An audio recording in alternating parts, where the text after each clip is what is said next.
The sign of end for the monsoon is witnessing here. The Kallada River flowing to the west. Boatmen are taking their paddle to carry guests. This time, one guest asked a question. Boating man, Mandra Island, Mandra now and then.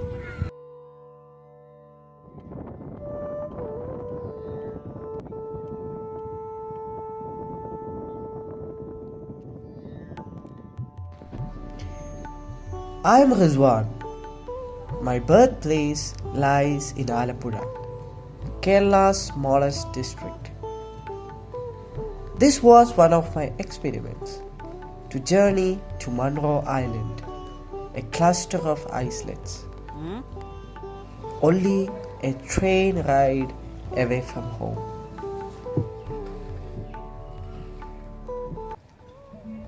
Monroe എന്ന് പറഞ്ഞ ഒരു സാഹിബിൻ്റെ പേരാണ് Munro. ഈ colonel Munro. അദ്ദേഹം ഇതിൻ്റെ British ഭരണകാലത്ത് പുള്ളി ഇത് നമുക്ക് സ്വാതന്ത്ര്യം കിട്ടിയ ശേഷം ഇന്ത്യക്ക് സ്വാതന്ത്ര്യം കിട്ടിയ ശേഷം അവരിത് കളഞ്ഞിട്ട് പോയപ്പോൾ ഇവിടെയുള്ള കാരണവന്മാർ വീതം വെച്ച് ഈ കൈവശമാക്കി. അപ്പം വീതം വെച്ച് കൈവശമാക്കിയതിന് ശേഷം പിന്നെ അതിന് അവർ 4 വശത്താൽ വെള്ളത്താൽ ചുറ്റിപ്പെട്ട് കിടക്കുന്ന ഒരു ദ്വീപ് മൺട്രോ തുരുത്ത്, അതിൻ്റെ പേരിൽ അവർ തുരുത്തും കൂടെ കയറ്റി വെച്ച് അതിനാ മൺട്രോ തുരുത്ത് എന്ന് പറയുന്നത്. ഇന്നും അവർ പുരാവസ്തുക്കളായിട്ട് ഇന്നും ആ സാഹിബ് ഇവിടെ കുടികൊള്ളുന്നുണ്ട്. Monroe holds a history unlike any other. 2 centuries ago, when Colonel John Monroe became Diwan of Travancore, he donated these islets to the Malayankara Church Society for religious training.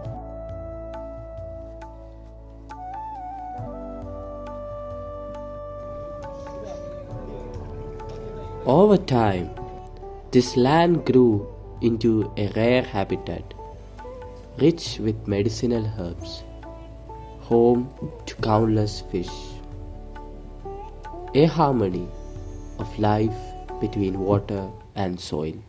കരിമീന, ഞണ്ട്, കൊഞ്ച്, മാല, കണമ്പ്, തെക്കപ്പുളൻ, പള്ളത്തി എന്നിവ നല്ല ഫ്രഷായിട്ട് കിട്ടും. നമ്മൾ ഭക്ഷിക്കാൻ പറ്റിയ സാധനങ്ങൾ മാത്രം ഇതിൽ വളരത്തുള്ളൂ. പിന്നെ ഇതിനിടയ്ക്ക് കഴിക്കാൻ വിഷമില്ലാത്ത പിന്നെ ഇതുണ്ട്, പാമ്പുകൾ, ചേര, പൊളവൻ, ആഴാന്ത, ഇങ്ങനെയൊക്കെ ഉള്ളത്. അല്ലാതെ വിഷമുള്ളവനായിട്ട് വിഷമുള്ള ഇതില്ല. ഇങ്ങനെയൊക്കെയുണ്ട്. കൈകൊണ്ടൊക്കെ എടുത്താൽ കളയും ഞങ്ങള്, പലക്ക് കോരിയാലേ കയറുമ്പോ ഈ പൊളവൻ എന്നൊക്കെ പറയുന്നത്. പിന്നെ ചേര ഇതൊന്നും ഇങ്ങനെ കയറത്തില്ല, പൊളവനെ കയറും. മുമ്പേകളിലെ കണ്ടില്ലേ? But today, Monroe is known for something else, something darker: global warming.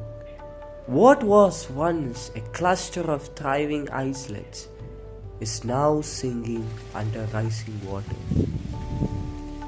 One by one, families have been forced to leave.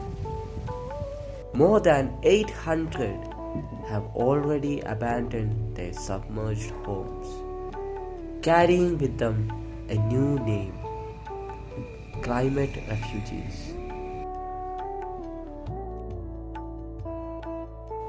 In 2004, a tsunami hit these shores, and ever since, the sea has kept moving closer.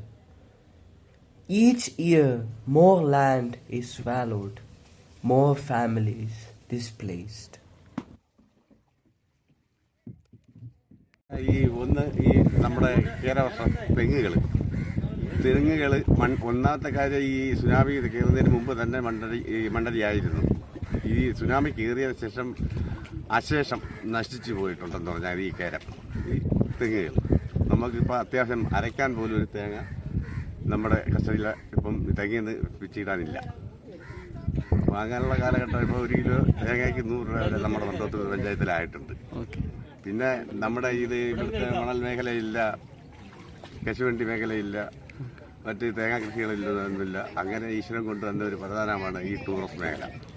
ആ tourist മേഖല കൊണ്ട് മണ്ഡലത്തിൽ പഞ്ചായത്ത് അടിമേടിച്ച് പോകുന്നു. The price is heavy. The coconut industry, once the backbone of the island, collapsed. Now, survival rests only on fishing and tourism.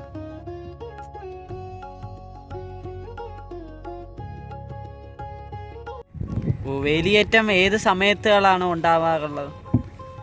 കന്നി തുലാം വൃശ്ചികം ധനുമാര ഈ വർഷം എല്ലാം ഈ 12 മാസം ഉണ്ടായിരുന്നു. ചിങ്ങം കഴിഞ്ഞാൽ കന്നി തുലാം വൃശ്ചികം ധനു മകരം. കുംഭമാസം വരെ വേലിയേറ്റുണ്ട്. കുംഭമാസം കഴിഞ്ഞതിന് ശേഷം മലയാള മാസം പറയുന്നത് കുംഭമാസം കഴിഞ്ഞതിന് ശേഷമുള്ള അതിന് എന്തെങ്കിലും ഒരു തീരുമാനമാണ്. അപ്പൊ ഇവിടെ താമസിക്കുന്നവര് മാറുകയോ? അങ്ങനെ എർത്ത് മണ്ണൊക്കെ അടിച്ചിട്ട് പൊക്കി മിറ്റമൊക്കെ പെരക്കകത്ത് കയറാത്ത രീതിയിൽ എർത്തോണ്ടൊക്കെ അടിച്ചിട്ട് പൊക്കി ഒരു പരിപാടി കഴിയും. ഓക്കെ.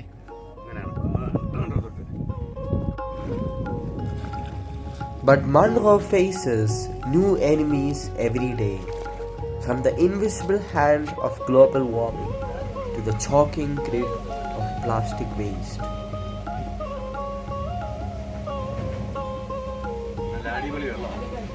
അപ്പൊ ഈ പ്ലാസ്റ്റിക് ഇറക്കാനും മാലിന്യങ്ങൾ പറക്കി നീക്കി മാറ്റാനും 2 ജോലിക്കാരുണ്ടായിരുന്നു. അപ്പൊ അവർക്ക് ശമ്പളം കിട്ടാത്ത രീതിയിൽ അവർ നിർത്തലാക്കി.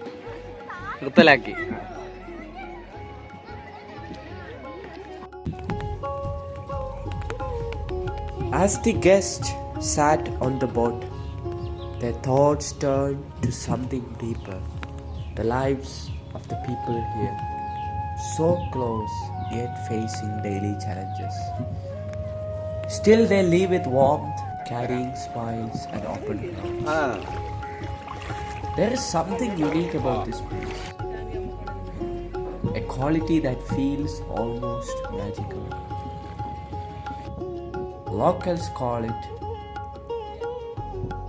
the Monroe magic.